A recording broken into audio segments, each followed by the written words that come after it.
Welcome to presentation on 100 years of fair housing history.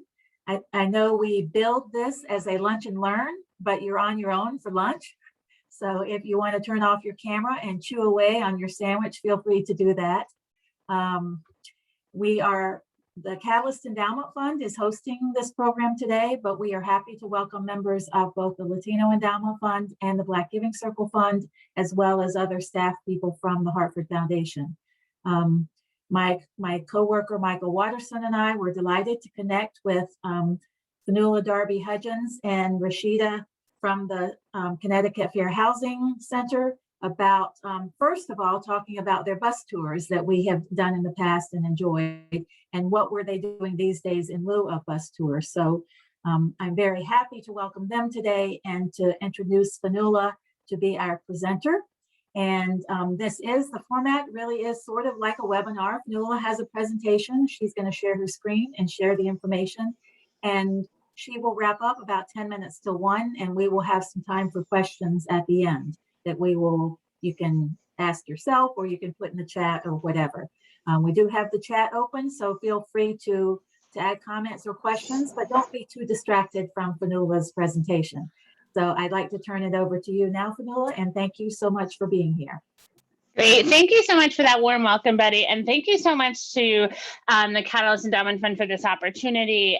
We really view this presentation and sort of the next 40 minutes we'll spend together as not only an introduction to the work that the center does, but really answering that why we do the work that we do. And so I won't spend too much time. As Betty said, my name is Fanula Darby Hudgens. I'm the Director of Operations for the Connecticut Fair Housing Center. I've been with the organization on and off for over a decade now. My original tenure with the Fair Housing Center was when I was a graduate student. I was their intern. So I like to say that I have come full circle. But I will start to share my screen and get this presentation going. So if I could just get some thumbs up when you guys can start to see. Can you guys all see us? Yeah, we're good. Perfect. So as Betty explained, and hopefully the materials for this presentation explained, in about 35 minutes, we're going to examine 100 years of fair housing history in Connecticut. And so I really want everybody in this group to think about how we're moving along a timeline, right, of decisions and actions that happened, and the research is based in Connecticut. And really, I based this research around answering this question: is how did we create and maintain our segregated neighborhoods? So, and I built this research as a staff member with the Connecticut Fair Housing Center. We are a private civil rights nonprofit located just around the corner from you on Poppy School Court, although we are still pretty much remote. And our mission is to ensure that everybody has equal access to housing opportunities in Connecticut. And the way we fulfill our mission is through the enforcement of the Fair Housing Act. The Fair Housing Act was passed in 1968, 7 days after the assassination of Martin Luther King Jr. It would not have passed without his assassination. It was really a legacy piece of legislation. And prior to his death, the Fair Housing Act was the most contested and most filibustered piece of legislation in our congressional history.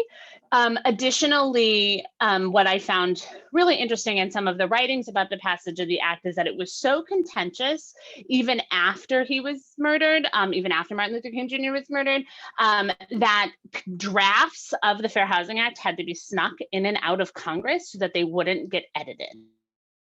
Really sort of an interesting piece. And the Fair Housing Act really had two big intentions, right? So the first was to end individual acts of discrimination across all housing transactions. So probably what you think about when you think about what do we do, or what does the Fair Housing Center do, right? So this permits us to enforce the idea or the laws that say it is illegal to discriminate against someone's tenancy or someone's ability to secure a mortgage. I'm sorry, I have a puppy that's in the background. Or ability to secure somebody's mortgage, or an ability to request a reasonable accommodation as a result of their membership in a protected class, right? So it's illegal for a landlord to suggest, I won't rent to you because you are Muslim, right? Or something along those lines. So that's really the first half of what the Fair Housing Act does. The second part of the Fair Housing Act, which has not been realized that well in the 52 years since its passage, is that municipalities or states or any governing entity that receives any sort of federal funds has an obligation to pursue meaningful decisions and policies to promote housing integration. So we have actually done a pretty good job at the first half of the Fair Housing Act, or the intentions of the Fair Housing Act since 1968. Organizations like the Fair Housing Center exist across the country and pursue enforcement against discrimination on individual basis. As a country, and then as specifically as the state of Connecticut, we have done not a great job at the second part, or the second intentions of the Fair Housing Act. Connecticut remains one of the most segregated states in the country. Specifically, when you look at Black-white segregation, the Bridgeport Metropolitan Statistical Area and the Hartford Metropolitan Statistical Area are in the top 100 most segregated metropolitan statistical areas in the country when you're comparing Black-white segregation. 68% of BIPOC households live on only 8% of our land in Connecticut. So this type of hyper segregation, right, is certainly not an accident. And what we're going to do is really think about how we got there. And so really by asking and hopefully answering, how do discriminatory policies shape our built environment and segregate our neighborhoods? And so as I go through sort of the next 25 minutes or so, I might refer to, or I'll often frequently use the language we, and that's really the collective we, right? So the collective we as a country, we as a governing body, we as a nation, right? Perpetuated a lot of actions that enforced and maintained segregation through racist housing policy. So just to begin, most development in the Northeast, really in the East, you could even say, around housing when cities took off was in the beginning of the 1900s. And that housing development was really predicted or predicated by the development of workforce housing, right? So this was actually private housing development, right? Factories like the Colt factory you see here, or the typewriter factory in Parkville, built housing for their workers, right? There was no public housing authorities at those times. There was a tremendous shortage in affordable housing. And these employers realized that their workers needed safe, affordable housing close to where they worked, right? To ensure a productive workforce. And so this was really some of the first extremely accessible housing for workers in the United States. And while excellent for many workers, this type of housing, and this is true in Connecticut, was only available to white factory workers. So we're now sort of beginning to really establish a pattern where BIPOC workers or folks of color were left out of safe, affordable housing close to where they lived. And this phenomena, especially in Connecticut, you see this type of industrial workforce housing development between 1850 and kind of 1920, continued for like 30 years. Workers of color were never really provided access to workforce housing that was deeply subsidized by their employers. As a result of those deeply subsidized housing, industrial workers started to develop some wealth, right, as a result of having access to safe, stable housing. And they were also able to develop wealth that wasn't connected to their land, right? So it wasn't agricultural wealth, which is how we had seen wealth built sort of pre-industrial revolution. And in addition to that, during those sort of 30 years of development, rail started to continue to be developed, especially in the Hartford area. We saw rail go out as far as like Frog Hollow, in little parts of Old Weathersfield, right? So workers could essentially commute. With this expansion of both wealth and a desire for more housing and the expansion of rail, there was a cry in communities to figure out how to plan communities, right? How to literally make decisions about what municipalities or cities would look like and what could be built there, right? And some of this was also sort of a cry out of an increasing demand or dependency on stronger infrastructure, right? So making sure that there wasn't homes next to dumps, right, or landfills, right? And so this public cry really lasted kind of 1924 to 1927 in Connecticut. And as a result, the Connecticut General Assembly wrote the Zoning Enabling Act of 1927. And in Connecticut, that act still stands. It's 8-2 for any of my policy wonks in the crowd. And what this did was the state could have done this any way that they wanted to, but they chose to do it this particular way. What this did was this gave municipalities the right to plan their communities through zoning however they wanted. Right. And so this is really key in how we see Connecticut's development go forth. And almost immediately, you see the exclusion of housing diversity in towns that abutted cities. And so this picture on the bottom here is language from a 1928 zoning ordinance. Less than 12 months after the 1927 Zoning Enabling Act was passed, that determines the development or building of multifamily structures would be uneconomic for the community. So the city of West Hartford is immediately excluding a diversity of housing types in their zoning as soon as they are able to, as early as 1928. And we know that by excluding a diversity of economic opportunity in a town, you're also going to inevitably exclude race. And so zoning, really took off and was very, very prolific, and still is today. It's still one of the largest barriers to housing integration. And after all of this development and after we started to plan our communities, the United States has now come across the Great Depression, right?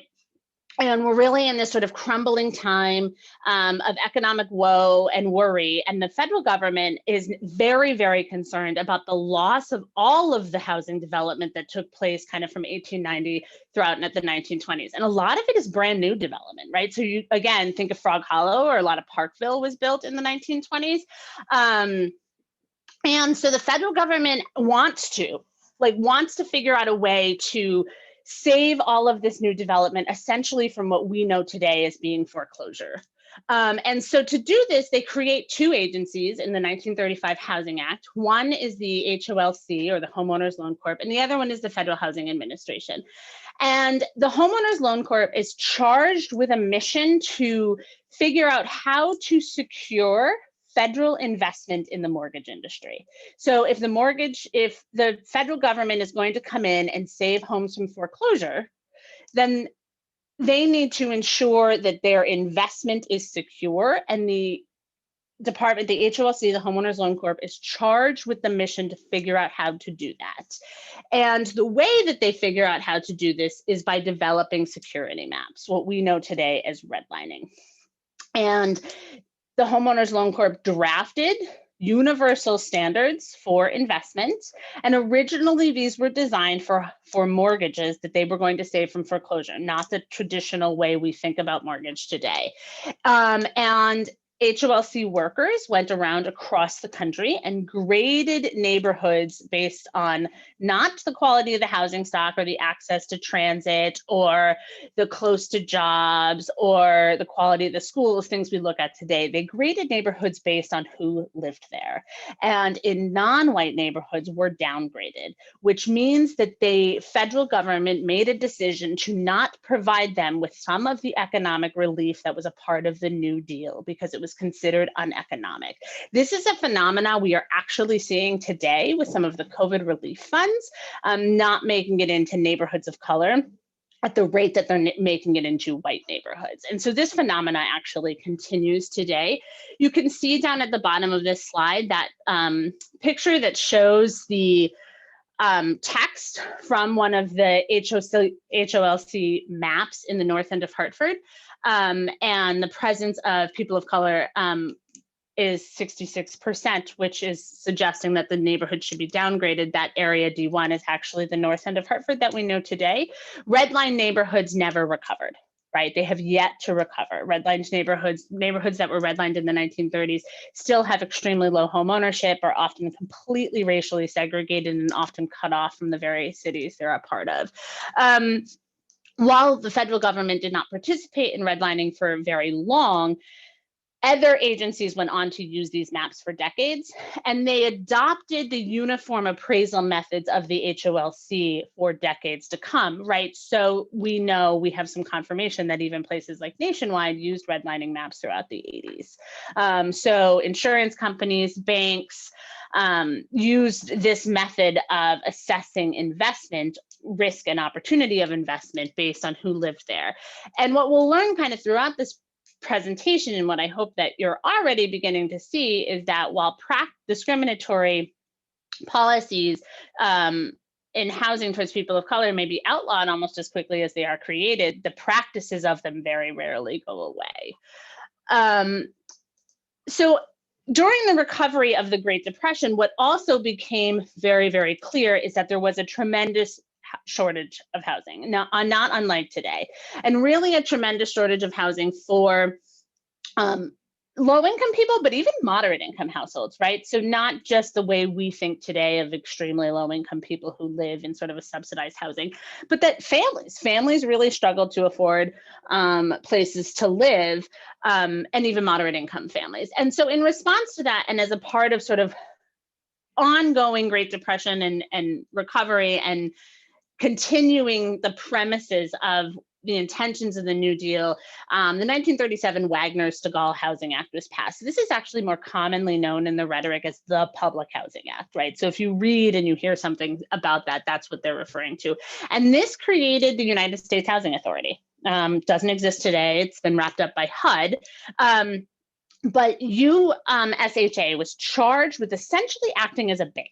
And what that they were charged with was to provide loans to any sort of governing entity, most commonly known as municipalities, to build public housing authorities, right? And so USHA was provided with funds to loan to municipalities, and then the municipalities would take those funds and build public housing. The premise or the model of this is that the public housing development that was built using funds from USHA had to be sustainable long after the loan from the federal government. And the sustainability model was set on three factors: was that there would be 50% of the rent would be paid by the tenants in these housing projects, 50, and then philanthropy, right? Local donors, it even says in the original text, would make up a large percentage. And then the housing authority would have some sort of service earning power to make up the rest, right? And so it was actually not built on a particularly strong sustainable model, especially since 50% of the dependency of sustainability depended on low income families being able to pay market rate rents. And so while the Wagner-Stegall Act created a lot of public housing, it was immediately an unsustainable model, and that was determined very quickly. Within 5 or 6 years, public housing authorities started to have tremendous financial struggles. Additionally, the Wagner-Stegall Act required that public housing authorities that built this housing use the cheapest materials possible to build the structures. So public housing was falling apart almost as soon as it was built, because it was built with such low quality materials. If you've read The Color of Law, you'll know that one of the things he talks about in there was that they weren't even allowed to put metal numbers on the buildings. The numbers had to be painted on the buildings because that was cheaper, despite the fact that they would have to repaint the numbers every year. So just to show you some of the decision-making that goes into how we as a country house poor people. I love this picture on this slide. So this is the Father Panic Village in Bridgeport, which has now been torn down. But it was one of the first public housing developments in New England, and it was built with USHA money. As we move through the early 40s and still using money from the Public Housing Act of 1937 and still seeing a tremendous shortage of housing for low and moderate income families, there becomes a new phrase that we again sort of attach ourselves to, this idea that our workforce, right, needs quality housing. Interestingly enough, when we talk about affordable housing and then we talk about workforce today, we never combine the two anymore, and I don't know why, but that is definitely something that has been separated in sort of our social rhetoric. But as workforce housing was developed throughout the 40s, and really defense industry workforce housing was developed throughout the 40s, using federal funding, using the same 1937 Public Housing Act funding, most of the housing that was built throughout the early 40s excluded people of color. So again, we're establishing a pattern where housing that would provide safe and affordable, stable housing for low and moderate income families, we're denying those opportunities to people of color. And we see this phenomena throughout the country, but we especially see it in municipalities that abut wealthier municipalities, so the Hartford, West Hartford line. So even you see this Charter Oak housing, which is actually was technically in the bounds of Hartford, but was so close to the West Hartford line that the public outcry was to exclude people of color. And so just sort of, again, to recap and kind of really think about this timeline that we're working on, we're now have really established about 45, maybe even 50 years of history where the federal government, supported by public will and municipal decision-making, has increased housing opportunity for white households while decreasing housing opportunities for households of color, BIPOC households. In addition, when investment is made to house non-white households, less resources and less sustainable models are applied. And that is a phenomenon that continues today, but it was well established and really cemented into how we think about housing policy or how we make decisions about housing policy. So post-World War II, right, there's this tremendous like can-do attitude, can-do spirit in the United States. We just won World War II, we can do no wrong. We have all of these soldiers returning home. There is a housing shortage, but nobody's actually all that worried about it because we're America and like we're gonna build the suburbs. And the Federal Housing Authority or Administration was charged by the White House to build the suburbs. That was essentially their charge. And they had two very, very clear goals that they were required to follow. The first was they had to use housing development as a form of community development, right? That is also a phenomenon we see continue today, but with significantly less money, which is often why there's such arguments over the use of public funds to build affordable housing, is it's one of the only revenue sources for economic development. And it was a charge of the White House that housing had to be used as a form of economic and community development during the post-World War II era. The other charge that was given to the federal government by the federal government to the Federal Housing Administration was that the community development had to be good investment, not unlike the same charge they gave the Homeowners Loan Corp in 1937 to secure their investments. They gave the Federal Housing Administration this charge with new post-World War II money that said, you can use it and we want you to build suburbs, but you have to protect our investments. And the way that local decision-making protected their investments was using, or the way they believed to protect their investments was to exclude people of color from access to new housing development in the suburbs. And they restricted access in a number of different ways. So the first is that the GI Bill for returning soldiers produced what we now know today as kind of an FHA or heavily subsidized 30-year mortgage. And it produced this for soldiers returning from war. And soldiers could have as little as $99 or $100 as a down payment and be awarded a 30-year mortgage at a very, very low interest, heavily subsidized rate. However, most Veterans Affairs offices and most administrators of the GI Bill refused to provide this opportunity or this benefit to soldiers of color. Additionally, the lending institutions that were administering the GI benefits also would not lend to Black and Latinx soldiers. Another way that developers secured the value of their construction in the suburbs, and they had to show that they were securing the value of this investment because their development was also heavily subsidized with federal money, was they literally wrote race-restricted covenants into the deeds of houses, suggesting that, or enforcing that these buildings could not be purchased by anybody who was not white. This text is a racially restricted covenant from a home in West Hartford. We have found these all over Connecticut, including down by the shoreline is where you see them, but in West Hartford, I think that we have record of one in Branford. I think that if we really did a deep dive and had the ability to do title searches on all of these homes, anywhere that you have a development that was built between 1945 and in the early 1950s, you probably have some sort of racially restricted covenants written into several of the deeds. The other way that we saw a restriction to the suburbs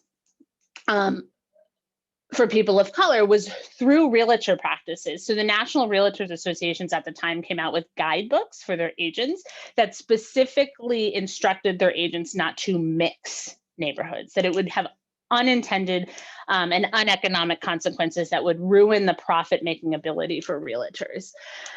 And really the way this all plays out and why this sort of understanding how we have barred entry for people of color into suburban development is that there was no development in history that was more federally subsidized than the development of our suburbs in the post-World War II era, because they were subsidized on every level, right? So the federal government, will learn in the next couple of slides, went so far as to build the infrastructure needed to put housing in the suburbs, like sewer and water and highways and parks and schools. Banks bought into federal subsidies to provide really cheap lending products for folks who were able to get loans to purchase housing in the suburbs. And the contractors themselves received heavily subsidized loans to build the capital stacks to build these large neighborhoods. And so federal money used to subsidize the development of housing. But in this model, we provide white families with the opportunity of home ownership in 30 years, unlike in the model of public housing, where we suggest that philanthropy and municipal support will make up the difference, and there is no long-term home ownership plan. And so what we really see here is known as the American dream, right? This idea that in this country, if you have access to some form of home ownership, you can develop a level of wealth that will help carry your families for years. I use this picture on the right to sort of explain this phenomenon. This is a very standard, ordinary cape in Waterford, Connecticut, which is a shoreline town in Connecticut that is predominantly white.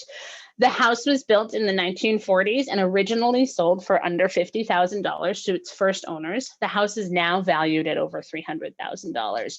So in 71 years, that family was able to increase their wealth by 600%, simply because they were white and able to access inexpensive mortgages post-World War II. So suburban development depended on highways, right? You can't build housing far away from where you work if you don't have roads to get there. And with a greater dependency on the automobile and the economic benefits of the automobile industry, the federal government was very inclined to build highways, right? There was a lot of public will to do so. And there was the ability and still that sort of attitude, that post-World War II attitude that sure, we need a national highway system, let's build it. We're America. We can absolutely totally do that. And highway development, probably now pretty predictability, really decimated neighborhoods of color, right? Because of the way it went around, urban planners in cities had to decide where their highways went, and the least resistant, most cost-effective way to do it was to put it in the neighborhoods they had spent the last 50 years disinvesting in, because those homes and lands would have the least amount of political will to stop the development. We really see this phenomena in 84, on Interstate 84 in the Hartford area. You'll notice that if you look at like an aerial view of the map, Interstate 84 actually loops around Hartford's West End, where all of the wealthy single family homes are, and goes straight through the Parkville neighborhood, right? I mean, there is no I think the decimation of the Parkville neighborhood as a result of federal spending for highway construction, which was at the time a predominantly Latinx neighborhood, really just gutted neighborhoods of color. And we see this highway construction gutted neighborhoods of color all over the country, but it's especially prolific in the Northeast. It also additionally, and we see this again in Hartford's North End, cut off neighborhoods of color from the city, right? So it provided access, highway development used federal dollars to provide access to cities for folks who don't live in them, right? Predominantly white people who were provided easy access to home ownership far away from where they work, right? And again, now developed on a model where we'll build, we will build housing opportunities supported by strong infrastructure, which is not something we have ever done for communities of color. And 20 years of investment in developing of the suburbs really led to this idea of urban renewal. So there was this feeling around urban planning at the time, kind of post-suburban development, that cities had become slums. And that's not an incorrect assessment, and not meaning any negative connotations by the word slum. It's that they had been so neglected. So money and policy and public will had really followed into the suburbs, right? So economic development was now into the suburbs, federal spending was in the suburbs, infrastructure was being built in the suburbs, and the cities had been largely forgotten in the post-World War II area. And so urban renewal was really intended to take care of infrastructure problems, right? So this idea that if you look at Front Street in Hartford, which was a victim of urban renewal, Front Street itself did actually have a lot of problems. The buildings frequently flooded. There was a lot of risk of fire. There was several car accidents because the infrastructure surrounding the housing wasn't actually adequate for automobiles to be safe.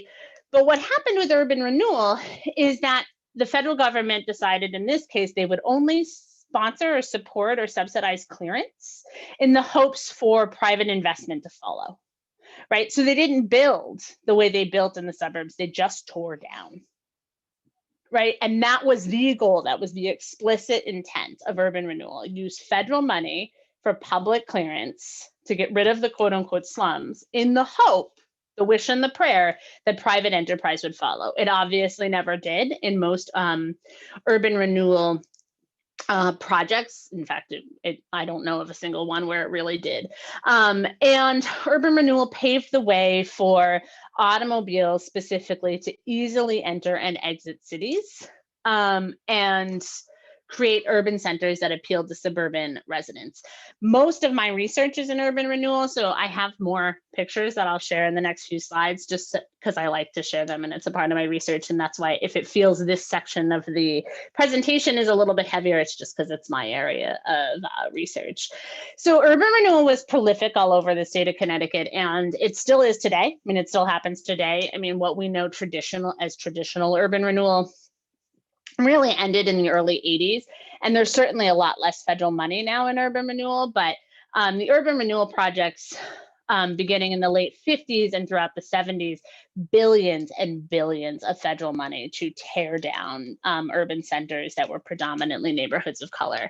So in Willimantic, Gilson Square, I don't know if any of you are familiar with the Willimantic area, what is now known as Gilson Square was once a thriving Latinx neighborhood, predominantly of Puerto Rican residents who had been recruited from Puerto Rico to work in the factories in Willimantic, and then their neighborhoods were torn down. I think these pictures really show that the urban renewal destroyed neighborhoods. We see a place of worship being torn down there and what I believe to be a school torn down. This map here is from the original federal application for dollars that shows this black area is the area that will be leveled. Today, Gilson Square is just an empty field that has nothing on it. I think there's a lone baseball diamond. Urban renewal in New London leveled a black neighborhood. Over 700 families lost their homes in New London. essentially to widen the streets and create parking garages. And that is what you see today. These are before and after pictures of the consequences of urban renewal in New London. I think what is especially sad about urban renewal in New London is that on top of a thriving Black neighborhood, a police station was built as a part of their urban renewal project. Again, we see urban renewal in Hartford in these two black and white pictures on the left. So this is actually a picture of an Italian bakery on Front Street. The Front Street area was a predominantly Italian neighborhood and apparently economically very thriving, right? They had places of worship and bakeries and schools and a large and bustling community that did flood a lot is what the research says or what the history tells us. And now we see a lot of downtown Hartford has limited housing, if any, and hundreds of folks were displaced. This picture on the left-hand side where you see the clear before and after is a magazine spread. And we see 91 in New Haven rip through a neighborhood there that was a predominantly Latinx neighborhood. I should note too, and I probably should have said this at the beginning, that most of my pictures from the city of Hartford are actually from the Hartford History Center, which is at Hartford Public Library, and wonderful, wonderful resource, and they share their resources with us for educational purposes. The other large urban renewal project in Hartford, which is still really profound to me, is Constitution Plaza, where we built essentially an office park for folks who work in Hartford. And ironically, I think what is really kind of interesting is about Constitution Plaza is you can work, let's say for travelers, and if you don't live in Hartford, you can go to your office and never actually set foot in the city of Hartford. Like you can pull in right off 84 into a parking garage and take an elevator up, and you never actually have to go into the city of Hartford. Tom Condon, who is a very prolific journalist in the Hartford area throughout the early 2000s and is now writing for the Mirror, I saw recently, I think really sums this up perfectly. And I will take a minute to read it. He asks, what went wrong with Constitution Plaza? Did sensible people really mean to build a sterile 9-to-5 suburban style office park, mostly disconnected from the downtown it was supposed to revive? Well, no, the project was supposed to be connected to Main Street by a pedestrian ramp. It was supposed to have housing. It was supposed to generate economic activity in surrounding blocks, but none of that happened. And I think you can even see some of that continue on Front Street. I am a graduate of UConn's MPA program, and I had a lovely experience there, but it always still strikes me as odd that there is a Barnes & Noble and a Starbucks in a city that has several sole proprietor coffee shops.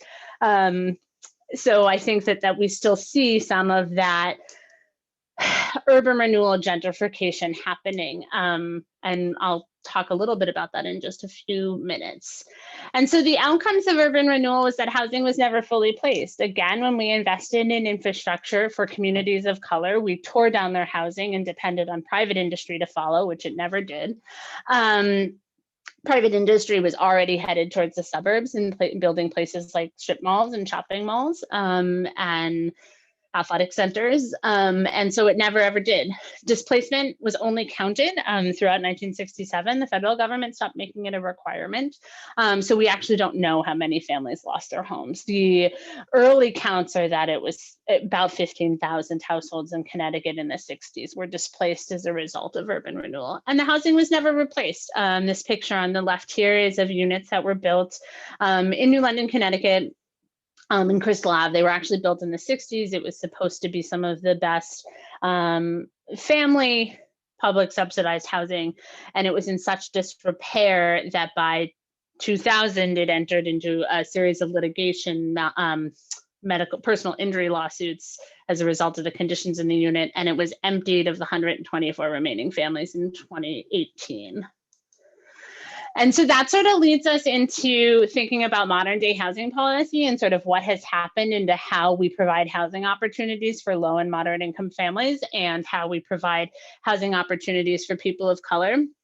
The demise of public housing, especially in the Northeast and really even especially in Connecticut, has left public housing authorities unable to manage the portfolio of properties that they have. Now, remember, these are the same structures that were required to be built with the cheapest materials possible. So 40, 50, 60 years later, they are in utter disrepair. Additionally, since the original model depended on such a high proportion of tenants being able to pay the rents, as the lowest income families are left in public housing, as moderate income families are provided home ownership opportunities or different types of housing opportunities, it becomes such a tremendously unsustainable model of maintaining housing. The other thing that has happened throughout the course of the years is the HUD reimbursement rates to public housing authorities. The gap between what they'll pay for and what the market rate is, what it actually costs to maintain these units, continues to grow. And then additionally, war on welfare policies during the Clinton era took the last gut out of how we help poor families in the United States. And today we see a lot of these public housing projects coming down to the displacement of tenants. When I was still doing a fair amount of outreach, that was a lot of my work. I worked very closely with tenants who were displaced out of subsidized units. And so we see some of this happening even in our own backyard, where tenants are taking control of the conditions of their heavily subsidized units. So this is a case in the North End of Hartford for folks who followed it. A group of tenants organized against the poor conditions in their unit, and their landlord lost his HUD contract, and they were provided with the opportunity to have their units renovated or to move with a Section 8 voucher. However, while they did win a victory in eliminating this slumlord, the slumlord was actually able to still sell the properties, and he made millions and millions of dollars on the sale of the properties. So while the tenants, in theory, their organizing paved a way to potentially improve the conditions of the units, the landlord actually didn't suffer any consequences, yet was subsidized heavily by payments from the federal government. And so I hope that what we have done, and as we work through into sort of thinking about the president, who we're building cities for, I've shown you kind of a clear timeline of how we keep stacking discriminatory housing policy on top of itself. And so when we, greater we, collective we, federal money with local decision making, thinks about housing opportunities for white folks, we often build very, very strong, sustainable models surrounded by a lot of infrastructure. And when we're thinking about housing opportunities for people of color, we do the polar opposite. We create unsustainable models and just tear down their neighborhoods. And this has been a phenomenon that has happened for hundreds of years. And so unfortunately, this is a phenomena that kind of continues today, and I've really started to really bear and ask the question of who are we rebuilding cities for? And so when I was working with tenants in the North End who were displaced from their housing that was federally subsidized housing, and they were displaced as a result of the poor conditions, and they had to move, they couldn't afford the new housing that was being built in Hartford. They literally could not afford access to the housing that they had spent in the city that they had spent their entire lives in. Additionally, the types of units that are often being built now don't actually accommodate families. We're not building housing for families anymore. Most of the mill style redevelopment work is at most 2-bedroom units, right? So it's not ability for building housing for families, and many are luxury apartments that exclude working class or even lower income families from development. Additionally, when we think about who we're building cities for, I had an intern who worked for me one summer who grew up in the South End of Hartford and talked a lot about Colt Park as being a really seminal place in her childhood and throughout her teen years. And that's where kids hung out, and that's where they played sports, and that was a real meeting ground for them. And how she recalls it being always very, very run down. And then what you see is that when they built luxury apartments next to it and a soccer stadium that'll probably largely be accessed by people who don't live in the city of Hartford, all of a sudden there was money to redo the park, right? To put renovations into Colt Park. But there wasn't money for it when it was primarily a place that was used by residents of the city of Hartford. We also see fair housing crisis along foreclosure and predatory lending lines. I think we're going to see this again in this post-COVID world.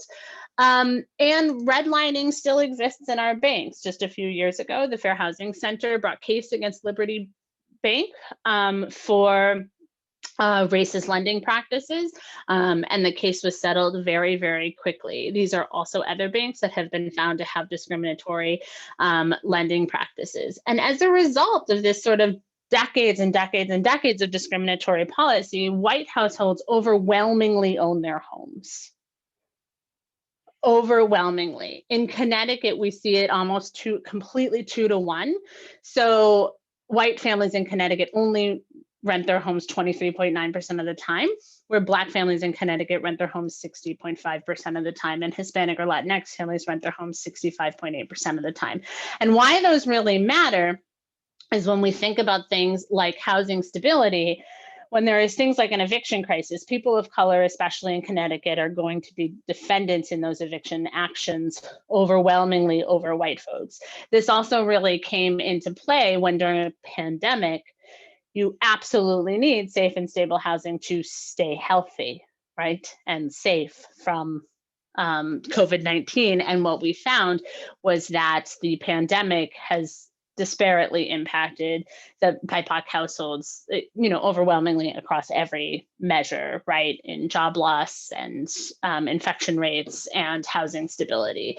And just like I suggested, redlined neighborhoods have yet to recover. So when you look at 1937 redlining maps and then you look at eviction hotspots, redlined neighborhoods are now eviction hotspots. When I analyzed eviction data in the city of Hartford, simply being a child living in the north end of Hartford means that you have a 25% chance of being evicted from your home before you turn 18.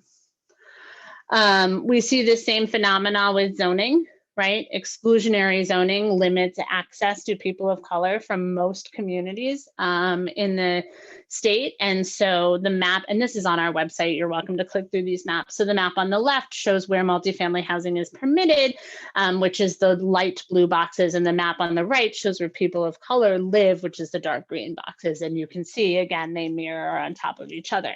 And the reason I use these maps is because I think that they really demonstrate how impactful housing policy decisions determine where people live along race lines.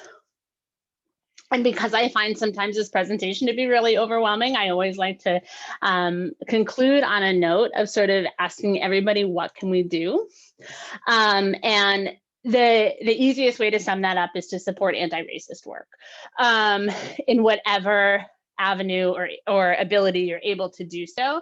And so the first third of this slide really shows that we absolutely need legislative advocacy. Even this past session in the House, there was such contentious debate around inclusionary zoning, and there were so many more folks who testified in opposition of inclusionary zoning instead of against. As a development person, I'm never hesitant to suggest that you donate to organizations that are committed to anti-racist service. And finally, I would really ask that everybody to continue this work, and how do you sort of undo these past racist practices, is to make a commitment to reoccurring diversity, equity, and inclusion education. I think sometimes we, again, collectively tokenize that type of education and think that we did it once, and so we're good to go. But it's an ongoing form of education. And so with that being said, I will stop sharing my screen. And I will say that if folks are a part of different places of worship or community groups, I am happy to come and give this presentation there. And I can also open up to questions now. Wow, you've covered a lot of ground, Fanula. Thank you so much. I know when we asked you to condense your presentation, we knew you'd be speaking fast, and you've covered a lot of great territory. There are a couple of questions in the chat that I'll share first. But I'll ask you to answer them briefly so we can get to a couple of questions if you can. The first is around, can you explain the success and problems with the new housing that's replacing Westbrook Village and Bowles Park in Hartford? So I won't necessarily speak to that development in particular, because I would want to know the facts of the case a little bit greater. But I will say what often happens is the same thing that we saw in 1970s urban renewal. I think they're only replacing about a third of the units, and I also think that they're only replacing some of those at deeply subsidized rates. So while redevelopment is necessary, because the conditions of the housing in Bowles Park were so poor, my guess is less than a third of the tenants who will be able to return. Thank you. This next question you've answered in part. What are the biggest obstacles right now to a more integrated Connecticut, which is a big question, and how can we all play a part in solutions? And I appreciate your adding your last slide about solutions. So I might go on to the next question about Section 8 housing vouchers. We know they exist. I think most of us don't realize how hard they are to use. So can you speak a little bit about how hard it is for people to use the vouchers once they have them, both in Hartford and in suburban communities? Sure. So a number of different things make it very difficult to use Section 8 vouchers. The first is that there's prolific source of income discrimination. Many landlords will not accept a Section 8 voucher.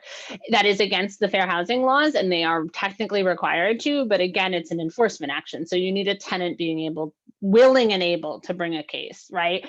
Which is another thing. The other thing is that Section 8 vouchers depend on HUD's market rate assessments of the value of units, which really, really limits the availability of units that are accessible, right? Because HUD's market rates are so much lower than what the actual market is.